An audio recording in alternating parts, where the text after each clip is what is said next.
নমস্কার, Assam prime network থেকে আমি ইন্দ্রাণী আপনাদের স্বাগত জানাচ্ছি। দুই জেলা পরিষদ সহ ৩৬ আঞ্চলিক পঞ্চায়েত আসনে বিনা প্রতিদ্বন্দ্বিতায় বিজয়ী বিজেপি কাটিগড়া মন্ত্রী কৌশিক। কাছাড় জেলায় দুই জেলা পরিষদ আসন সহ ৩৬টি আঞ্চলিক পঞ্চায়েত আসনে বিনা প্রতিদ্বন্দ্বিতায় বিজেপি প্রার্থীর বিপরীতে প্রার্থী খুঁজে পাচ্ছে না রাজ্যের প্রধান বিরোধী দল কংগ্রেস।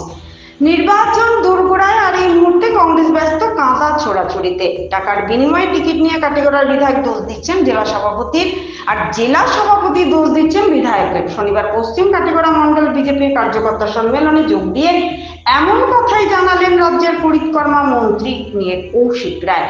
মন্ডল সভাপতি নিরাপদদের পৌরোহিত্যে এদিনের কর্মী সম্মেলনে মন্ত্রী রায় আরো বলেন, প্রধানমন্ত্রী নরেন্দ্র মোদী আর রাজ্যের মুখ্যমন্ত্রী ডক্টর হিমন্ত বিশ্ব শর্মার বিরুদ্ধে জনগণ চাইছেন না নির্বাচনী প্রতিদ্বন্দ্বিতা করতে। এর দায়ে কংগ্রেস খুঁজে পাচ্ছে না প্রার্থী। বেশ কয়েকটি আঞ্চলিক পঞ্চায়েত আসনে জেলা পরিষদ আসনে কংগ্রেস প্রার্থী দিতে পারল না। কাছাড়ে 2টি জেলা পরিষদ আসন ও 36টি আঞ্চলিক পঞ্চায়েত আসন বিনা প্রতিদ্বন্দ্বিতায় বিজয় লাভ করেছে বিজেপি প্রার্থীরা। মন্ত্রী কৌশিক রায় আরো বলেন, কংগ্রেসের এক বিধায়ক ও জেলা সভাপতি সামাজিক মাধ্যমে কাঁদা ছোড়াছুড়ি করছেন, একে অপরের বিরুদ্ধে বয়ানবাজি রাখছেন। এটাই হলো কংগ্রেসের নীতি। আর ভারতীয় জনতা পার্টিতে এরকম কোনো মতবিরোধ নেই। দল যাকে টিকিট দিয়েছে তাদের সঙ্গেই রয়েছেন ভারতীয় জনতা পার্টি টিকিট প্রত্যাশীরা। এদিনে প্রত্যেক বক্তারা গ্রুপ সদস্য নির্বাচনের জন্য কর্মকর্তাদের খেয়াল রাখার অনুরোধ জানান। বক্তব্য রাখেন জেলা সভাপতি রূপম সাহা, সুখেন্দু কর সহ অনেকে। সুপ্রিয় দত্তের রিপোর্ট, আসাম প্রাইম নেটওয়ার্ক। আপনারা দেখেছেন বিনা প্রতিদ্বন্দ্বিতায় কেন জিতেছেন? ওনারা প্রার্থী দিতে পারেননি। অনেক জায়গায় ওনারা প্রার্থী দিতে পারেননি। অনেক জায়গায় ওনারা কংগ্রেস প্রার্থী হয়েছে পয়সার বিনিময়ে। শিলচর জেলা কংগ্রেসে একজন এমএলএ জেলা সভাপতির উদ্দেশ্যে বলেছেন যে টাকা নিয়ে প্রার্থিত্ব দেওয়া আছে। আমাদের কথা আমরা বলিনি, ওনার এমএলএ বলেছে। আপনারা দেখেছেন হাইলাকান্দিতে একজন জেলা কংগ্রেস সভাপতিকে কলারে ধরে বাইরে নিয়ে মারা হয়েছে। মিথ্যা কথা নাকি? মিথ্যা কথা, আমি যতটা কথা বলছি মিথ্যা কথা নাকি? একটা মিথ্যা। কংগ্রেস করিমগঞ্জ অফিসে হাল্লাগুল্লা হচ্ছে, চিৎকার হচ্ছে, প্রার্থিত্ব নিয়ে পয়সার লেনদেন হয়েছে। এখানে যারা প্রার্থিত্ব হয়েছে কেউ বলতে পারবেন ভারতীয় জনতা পার্টি 1 টাকা দিয়েছে? কেউ বলতে পারবেন না। এই হলো ডিফারেন্স ভারতীয় জনতা পার্টি আর কংগ্রেস। শক্ত লড়াই আছে, সেজন্য এখানে আসা। এর মতো কথা নয় যে এখানে বিজেপির কার্যকর্তাদের মধ্যে কোনো মনোমালিন্য আছে, এরকমও কোনো বিষয় নেই। আর এরকমও নেই যে আমরা হয়তো সবাই কাজে লাগিনি। আমরা জানি যে সবাই কাজ করছে বিভিন্ন জায়গাতে। আমি আমার বিধানসভাতে কার্যকর্তাদের সঙ্গে আমরা বসেছি, আলাপ করেছি। আর কাটিগড়া অনেক কার্যকর্তার সঙ্গে অনেকদিন জেলা বিভিন্ন দায়িত্বে কাজ করার সুযোগ যখন পেয়েছি, অনেক কার্যকর্তারা আমরা একসঙ্গে মিলে কাজ করেছি। এই জন্য সবার সঙ্গে সম্পর্ক আছে এবং সেই সম্পর্ক টানে আজকে আমি বলেছিলাম যে একবার আমরা বসে কার্যকর্তা সবার সঙ্গে আমরা আলাপ আলোচনা করে নির্বাচনে কিভাবে আমরা প্রার্থীকে জয় করাতে পারি সেই আমরা আলাপ আলোচনা করব। আমরা জানি যে পঞ্চায়েত নির্বাচন অনুষ্ঠিত হওয়ার জন্য ভোটদান ছাড়া বাকি যে সমস্ত প্রক্রিয়া, সেই প্রক্রিয়া প্রায় সমাপ্ত হয়েছে। আমরা আজকের দিনে আপনাদের মধ্যে দাঁড়িয়ে কথা বলতে পারি যে ভারতীয় জনতা পার্টি একমাত্র এই জেলার রাজনৈতিক দল, যে দল আমরা 100% সিটে আমরা আমাদের প্রার্থী বিজেপি বা আমাদের সহযোগী প্রার্থী এজিপিকে নিয়ে আমরা প্রার্থিত্ব দিয়েছি। আমরা কিছু কিছু আসন, জেলা পরিষদে 2টি আসন, আঞ্চলিক পঞ্চায়েতে প্রায় 15টি আসন আমরা আমাদের সহযোগী দল অসম গণ পরিষদকে আমরা দিয়েছি। আর এবার নতুন ভাবে পঞ্চায়েতের নির্বাচন 2002, 2008, 2012, 2019 সালে নির্বাচন হয়েছে। কিন্তু ডিলিমিটেশনের পরে নতুন যে ডিলিমিটেশন হয়েছে তারপরে এই পঞ্চায়েত নির্বাচন প্রথমবার অনুষ্ঠিত হয়েছে। এই জন্য আমাদের লক্ষ্য এবার যে আমরা যাতে 100% রেজাল্ট ভারতীয় জনতা পার্টির পক্ষে আনতে পারি, সেই চিন্তা করে যাতে আমরা সবাই কাজ করি, সেই অনুরোধ জানাতে আপনাদের কাছে আমরা এখানে উপস্থিত হয়েছি। আপনারা জানেন যে আমাদের জেলা সভাপতি মহাশয় আপনাদের সম্মুখে পরিসংখ্যান দিয়েছে যে আমরা কতগুলি আসনে আমরা বিনা প্রতিদ্বন্দ্বিতায় নির্বাচিত হয়েছি। আর এর কারণ একটাই, এই বিনা প্রতিদ্বন্দ্বিতা জয়ের কারণ যে আজকের দিনে কাছাড়ের বলুন, কাঠিগড়ার বলুন, আসামের বলুন, মানুষের মানসিকতা মোদিজির বিরুদ্ধে নির্বাচন লড়ার নয়, মানুষের মানসিকতা ডক্টর হিমন্ত বিশ্ব শর্মার দলের বিরুদ্ধে নয়, মানুষের মানসিকতা বিজেপির বিরুদ্ধে প্রতিদ্বন্দ্বিতা করার নয়। আমরা দেখেছি বিভিন্ন জায়গায় যে হয়তো কেউ কোনো জায়গাতে যে ঘরে বেঁধে মানুষকে প্রার্থী করা হয়েছে, কংগ্রেস প্রার্থী দিতে পারেনি। গতকালকে আমাদের নির্বাচনী প্রচার আমরা শুরু করেছি।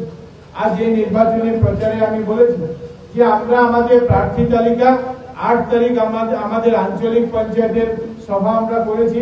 বিকালবেলা আমাদের জেলা সভাপতি রূপম শাহ মহাশয়ের স্বাক্ষরিত আমাদের আঞ্চলিক পঞ্চায়েতের তালিকা আমরা প্রকাশ করেছি। 9 তারিখে আমরা দ্বিতীয় তালিকা, 10 তারিখে আমরা তৃতীয় তালিকা আমরা প্রকাশ করেছি। যে আমরা 9 তারিখে রাত্রেবেলা জেলা পরিষদের যে প্রার্থী তালিকা রাজ্য কমিটির মাধ্যমে সেটা প্রকাশ করা হয়েছে। কিন্তু এই নির্বাচনে আমরা লক্ষ্য করেছি যে কংগ্রেস কোন জায়গাতে নিজের প্রার্থী তালিকা প্রকাশ করতে পারেনি, আর প্রকাশ করার সাহস করেনি যে সেই প্রার্থীদের গ্রহণযোগ্যতা ময়দানে কতটুকু আছে। আমার অনুরোধ আছে আপনাদের সবার কাছে যে আজকের দিনে মানুষের যে স্থিতি, মানুষের যে চিন্তাধারা, মানুষের যে মানসিকতা, সেই মানসিকতা ভারতীয় জনতা পার্টির প্রতি। আর এই জন্য আমরা যাতে মানুষের এই রায়কে সম্মান দিয়ে আমরা যাতে প্রত্যেক কার্যকর্তা ভারতীয় জনতা পার্টি, হয়তো অনেক আছেন যারা টিকেটের জন্য আবেদন করেছেন, টিকিট পাননি, কিন্তু সবাই ভারতীয় জনতা পার্টির এটা একটা নিয়ম আছে যে আমরা প্রার্থীত্বের জন্য আমরা একাধিক ব্যক্তি আবেদন করতে পারি। কি আমার ব্যক্তিগত মত থাকতে পারে প্রার্থী নিয়ে, আপনার ব্যক্তিগত মত থাকতে পারে প্রার্থী নিয়ে, কিন্তু যখন সেই প্রার্থী দল যে প্রার্থীকে ঘোষণা করবে সেই প্রার্থী আমার আপনার সবার প্রার্থী, আর সেই পদ্মফুল প্রতীক চিহ্ন নিয়ে যিনি ময়দানে নামবে সেই প্রার্থীর জন্য আমরা যাতে সবাই কাজ করি, এটাই ভারতীয় জনতা পার্টির বৈশিষ্ট্য। আজকের দিনে আমরা লক্ষ্য করছি যে বিভিন্ন জায়গাতে কংগ্রেস যাদেরকে প্রার্থী করেছে তারা অনেকে অনেক জায়গাতে মনোনয়ন প্রত্যাহার করছে। অনেকে বলেছেন যে আমরা বিজেপির বিরুদ্ধে, মোদিজির উন্নয়নের বিরুদ্ধে, ডক্টর হিমন্ত বিশ্ব শর্মার উন্নয়নের বিরুদ্ধে আমরা লড়াই করতে চাই না। আমরা চাই যে উন্নয়নের সঙ্গে থাকতে, আর এই জন্য আমরা নিজের প্রার্থিত্ব প্রত্যাহার করছি। আমরা দেখেছেন যে কংগ্রেস প্রার্থীদেরকে প্রচারে ছাড়ছে না, যে মানুষ তাদের ব্যাপারে কি বিরূপ প্রতিক্রিয়া হবে। কংগ্রেস এই প্রার্থীদেরকে হোটেলে বন্ধ করে রাখছে।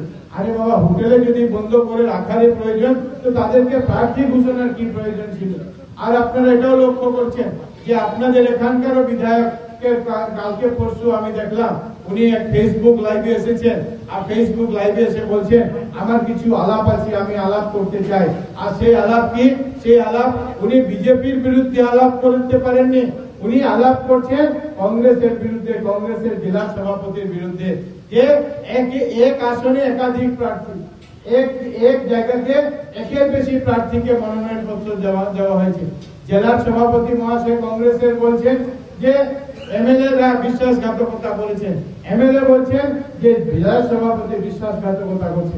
আরে কাল পরশু নির্বাচন, আজ এই দলের প্রার্থীরা বলছেন যে আমরা টাকা দিয়ে, ঘুষ দিয়ে আমরা প্রার্থিত্ব নিয়েছি। এরকম দলের যে অবস্থা কি হবে সেটা আমরা সবাই জানি। আজকের দিনে আপনাদের সবার কাছে আমার অনুরোধ যে আমরা এখানে ভারতীয় জনতা পার্টি জেলা পরিষদ আসনে আমরা লাভলি চক্রবর্তী মহাশয়কে আমাদের দলের তরফ থেকে প্রার্থী দিয়েছি। আমরা এখানে মহাদেবপুর জিপিতে যাকে নমিতা দাস মহাশয়কে প্রার্থী দিয়েছিলাম, উনি বিনা প্রতিদ্বন্দ্বিতায় নির্বাচিত হয়েছেন, ওনাকে আমি অভিনন্দন জ্ঞাপন করছি।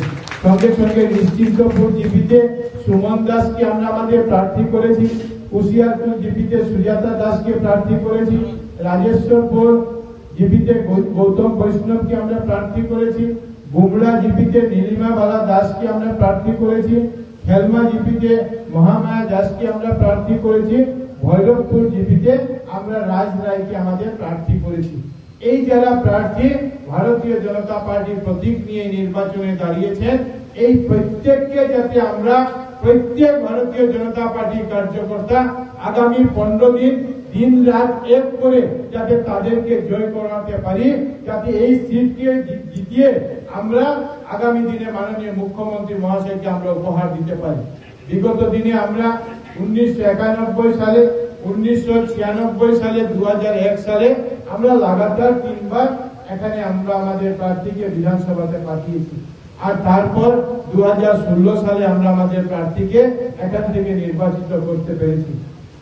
21-এ আমরা এই নির্বাচনে জিততে পারিনি, কিন্তু ভগবানের আশীর্বাদে ইলেকশন কমিশন যখন ডিলিমিটেশন করেছে, এই ডিলিমিটেশনের পর যখন লোকসভা নির্বাচন হয়েছে, সেই লোকসভা নির্বাচনে আমরা দেখেছি যে কাটিগড়াতে প্রায় 45,000-এর কাছাকাছি 45,000-এর কাছাকাছি ভোটের ব্যবধানে ভারতীয় জনতা পার্টির প্রার্থী পরিমল শুক্লবৈদ্য এখান থেকে নির্বাচিত হয়েছে। আপনি চিন্তা করুন যে আমরা 91 সালে যখন জয়ী হয়েছি বিধানসভায়, 91 সালে যখন গোবিন্দ পুরকায়স্থ মহাশয়কে সাংসদ বানিয়েছি, 98 সালে যখন গোবিন্দ পুরকায়স্থ মহাশয়কে সাংসদ বানিয়েছি, 2019 সালে ডক্টর রাজদীপ রায় মহাশয়কে আমরা সাংসদ বানিয়েছি। আমরা 45,000 ভোট পাওয়া আমাদের জন্য কঠিন ছিল, আর এবার 45,000-এর ব্যবধানে আমরা আমাদের প্রার্থীকে জয় করাতে পেরেছি। এটা আপনাদের ভারতীয় জনতা পার্টির কার্যকর্তাদের পরিশ্রমের ফল, আপনার এই কাটিগড়ার মানুষের আশীর্বাদের জন্য এটা আজকের দিনে সম্ভব হয়েছে।